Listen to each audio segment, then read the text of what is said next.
இது என்னடா வம்பா போச்சு. இது பெர்சியன் கேட்டு, ஈரானில் பிறந்தது, குளிர் பிரதேசத்தில் பிறந்தது, அதனால தான் முடி இப்படி இருக்குது. நம்ம ஊர் கிளைமேட் செட் ஆகாது, நம்ம பூனை மரம் சாப்பிடாதுன்னு சொன்னீங்க.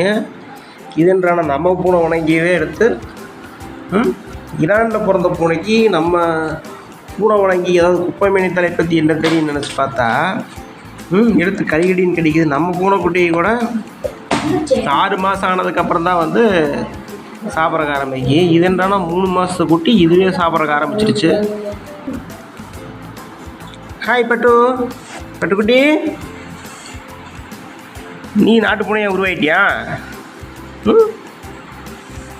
அப்போ ஒரு வேளை பூனை வம்சத்தோடு சேர்ந்த புளியும் இந்த மாதிரி சாப்பிடுமா மூலிகையை? பூனை வணங்கிய மாதிரி எப்படி கடிச்சு சாப்பிட்ருக்குது. என்ன ரெடி நாட்டு பூனை நீ சாப்பிட்றா? உங்களுக்கெல்லாம் எப்படா தெரியுது இது மூலிகை நீ சாப்பிட்டா நல்லது அப்படின்னு சொல்லிட்டு? நீ சாப்பிடே,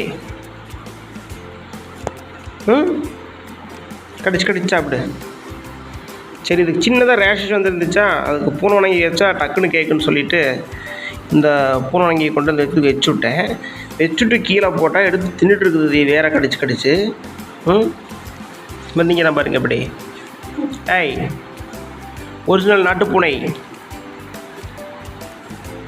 உங்களுக்கு வணங்கிக்கிறது எப்படி வணங்குறது, பூனை வணங்கிய எப்படி வணங்குறது, எப்படி சாப்பிட்றதுன்னு சொல்லி கேட்டவளுக்கு ஒரே ஆச்சரியமாக இருக்குது.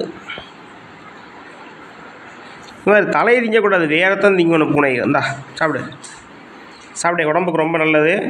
சாப்பிட்டு இந்த மாதிரி ரேஷஸ் எல்லாம் வராது பாரு. ரேஷஸ் வந்து முடி உளுந்து டெய்லியும் வந்து ஃபுட்டே சாப்பிட்றக்கூடாது. இந்த மாதிரி மூலிகைகளும் சாப்பிடணும். ஓகே.